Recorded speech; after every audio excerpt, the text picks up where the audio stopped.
Hayot. Bu hayot shunday go'zalki, goho tashvish, goho g'am, goho shodlikdan iborat.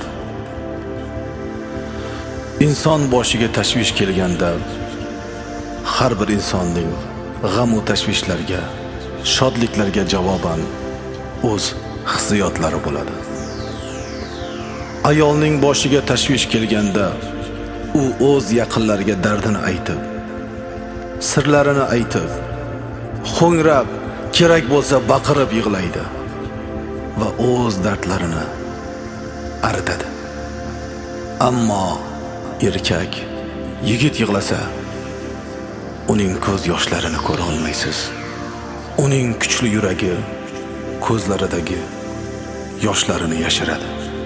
Yigit qachon yig'laydi? Otasidan, onasidan ajralganda, oilasidan ajralganda,